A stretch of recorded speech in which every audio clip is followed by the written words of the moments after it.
Welcome back to Bazooka Kickboxing and MMA. Today's episode, powered by Perfect Sports Nutrition, is the difference between kickboxing and MMA defense.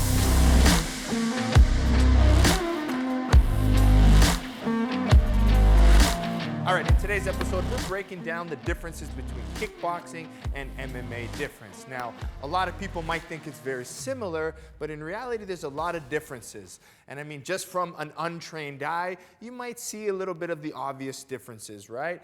But I'm gonna try to break it down for you in a little bit more detail. Now, the first thing in any of the combat sports, right? Understanding distance and range is the most important. Now, with a smaller glove, okay, people think the risk of getting hit is a little bit different than kickboxing, right? With kickboxing, the bigger glove, right? But the MMA glove being smaller leaves more holes for you to be open with. So that's very important to realize. So the main thing that happens when you see small glove is distance control changes. With kickboxing, you can kind of come forward and Matt will throw punches and you can sit in the pocket a little bit more. You see a lot of guys, you know, like Marat Grigorian, they'll just sit there, come pressure forward with a nice, strong, high guard style, right? But just kind of pressing forward with a high guard, okay, might not be the best strategy for you with the small gloves, right? Because say Matt gets into a high shell, right? I can kind of come through here a little bit more. It's easier for me to find holes, where this here is probably blocked, you know, with a boxing glove, but however, this little bit is enough for me to get my hand in. So tip number one, with the main difference, is understanding the range of the fight. So instead of pressuring a lot in MMA, Matt throws, I might use my range a little bit more. So using footwork becomes a little bit more important with MMA, okay? And now you see my hand position. I don't keep my hand pinned here, right?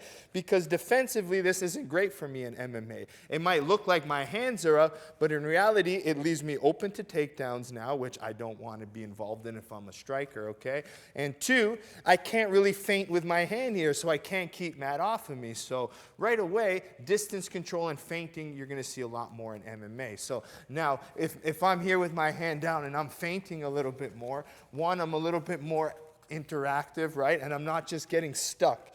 With this hand pinned to my head, terrible idea for MMA. You can't get your underhook, you can't defend well, so you need to be able to understand that range and distance, okay?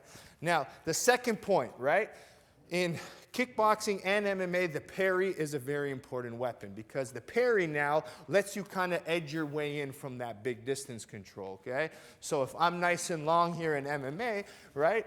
Now when I want to work my way in, right, I start catching. Matt throws a 1-2, I can easily be here, right? I can still stay safe with my range, right? Now, why we like this in kickboxing is because now I can chop the legs at a longer. Okay? But same thing with MMA, it works well. I can parry here, I can catch and shoot back, right? Boom, bang, I can hit and move. So the parry used very well in both. But you're gonna see with the higher levels of parrying, right? You can use parrying in two different ways. I can use it to pressure or I can use it to evade, right? So in MMA, right, I might use my parrying, right, to stay a little bit longer, right? This way, he might be trying to set me up for something, and I'm moving my feet, right? See, I'm out here nice and long. But with kickboxing, a lot of time the parry can be used to pressure, okay? I'm not saying you can't use it for MMA, but it's more used in kickboxing as a way to pressure. So Matt might throw here, and I might come in and pressure. Try to move him backwards, right? See how I'm jamming punches? That's very important, okay? So that's slightly a little bit different. You might use the parry more to evade in MMA, where in kickboxing you might use the parry to kind of edge your way in a little bit more, okay? But you can use it in both. I'm just looking at it from a higher level perspective, okay? Now, the biggest difference between them, okay, is the talk about the high guard, okay? The wedge, the shell defense, right? And a lot of people will say, no, you don't want to use it. Well, I'm going to agree with them, but it's not necessarily true all the time, okay? So the main thing with the high guard that you see a lot is that point I made. You don't want your hands just pinned to your head in MMA, right? Terrible for clinching, takedown defense, and the small gloves find the holes. But in kickboxing, the high guard is one of the best strikes you can do and defense you can do. If I'm high guarding, I can stay here, I can chop really well, stay in mid-range. But here, very risky to do in MMA. But, okay, It's not completely wrong. If you're very good with it, which I consider myself very good with the high guard, I use my lead side almost as a hand. So when Matt throws a 1, 2, 3, see how I use my lead elbow to block the punches, right? Boom, boom, bang, staying long, using elbows. Now in an MMA glove, if you jab me really hard, boom, and I pop my elbow right in front, that's gonna really hurt, okay? So you can use the high guard, but it is more risky to do, okay? That's the key. It's more risky to use. Now, a lot of times if someone's ripping your head off, right, this is where you can start, and MMA's defense is the most important, using hand fighting and hand control, okay? So with kickboxing, the high guard, mandatory. Now, I also think this hand fighting now has become mandatory in MMA. The last thing I want to do, right, you want to engage, right? If I'm always moving, I'm a boring fighter. I want to be able to engage, come forward. So this is where we saw guys like John Jones, Daniel Cormier, really use this hand fighting really well. So I might defend some, but as soon as we come here, I'm always in control of the hands. I want to come hand fight here. So mixing in this hand fighting is just going to help me attack and stay defensive, right? If I'm in mid-range here and I'm just waiting here, boom, right away, I come right for the hands, okay? You know, in Muay Thai, it's a modified long guard defense that you can talk about. But this here, you have fingers. We got to take advantage of having the fingers in MMA, okay? So you can grab to stay safe, but you can also grab to set up strikes, okay? So that's one of the biggest differences you'll see, okay? So kickboxing, high guard defense, going to be a little bit more effective, okay? Where MMA, using the fingers, hand grabs, hand pins, is what form of defense that will keep you safe, okay? So quick little review, okay?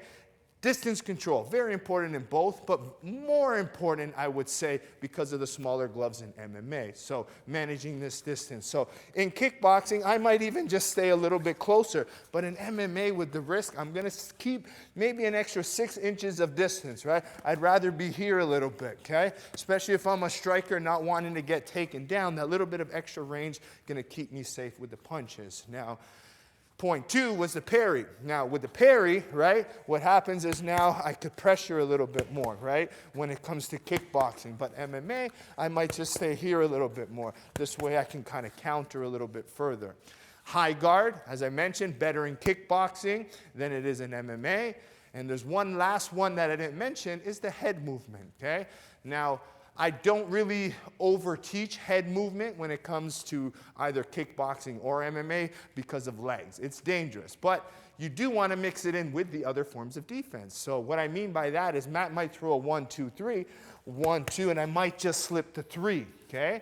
So I would say now with the small glove, head movement becomes a little bit more effective because I don't have the high guard, right? If I have a high guard, right, for the 1, 2, 3, I'm good and safe, right? But with less use of the high guard, right, I need to be able to use my head and movement a little bit more. I'm not going to be pinned, which I said was a bad technique for you, okay? So be careful with head movement in either of the two, but it, again, more effective with the small gloves so you can evade a little bit. Now, the other high-level point with the head movement, with someone who moves their head a lot, it means their legs are stationary. So kickboxers are going to chop that leg out right away, most likely. Where in MMA, you might not see it as much, but still, when you move your head, you got to kind of move your feet too to be avoided getting those legs chopped. Again, a higher level point for you guys to remember. All right?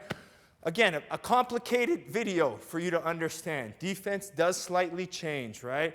Again, but we have seen maybe with ONE FC the way these MMA and Muay Thai guys are transitioning. It kind of works well, right? But it's still very risky to use the same type of defense, all right? That's the point. Some might, they all work. That's the point. But some work better than others depending on the sport and depending on who you are. I'm a high guard fighter, so I'm confident fighting with a high guard, okay, when it comes to MMA. But it's also important the more advanced you get to be able to mix and match them, right? I don't want one form of defense, right? If Matt throws 1, 2, 3, I don't always just parry. What I'll do is wedge, wedge, parry. My favorite is parrying and wedging at the same time, right? I can parry, wedge, move my head. So mixing and matching the defense is what takes you to a more advanced fighter, okay? Defense, practice it just like your offense. It's that important to your overall game. Okay? Like, subscribe, share to Bazooka Kickboxing and MMA. Support the channel by supporting our sponsors, Perfect Sports Nutrition. Using code Bazooka20 will get you 20% off your supplements. We also have Hayabusa with HayabusaFight.com, linked in the description below. I'm using the hybrid MMA gloves, 7 ounces, perfect for sparring and training. And last but not least, bazookatraining.com. For less than $10 a month, you heard that right, you get an archived library of over 200 videos, all taught by me. Plus, every Monday, you get brand new videos. We have home workouts, bag workouts, tutorials, sparring drills. So it doesn't matter the environment, the training tools you have, we have workouts and lessons for you to practice, okay? bazookatraining.com, and we'll see you next time here at Bazooka Kickboxing and MMA. Welcome to Bazooka Kickboxing and MMA online training. I'm Bazooka Joe Valtellini, the owner here at Bazooka Kickboxing and MMA. Over the past year, I've designed and created a website to teach Bazooka curriculum at home and across the world. The purpose of this website is for you to, 1, hit your fitness and health goals, all while learning world-class martial arts instruction from me. The beautiful thing about this website, it's geared for all levels. So if you're learning martial arts for the first time as a beginner, we help you progress into the bigger stages. And if you're a pro fighter, guess what? We have different fight concepts for you to improve your tool set and your skills in the ring or cage. As the fastest rising kickboxing world champion and a lifelong martial artist with over 30 years of experience, I've been able to combine my passion for martial arts and teaching to create this website. This website's gonna give you some of the tricks, secrets, and inside look at some of the training I use to win my world title.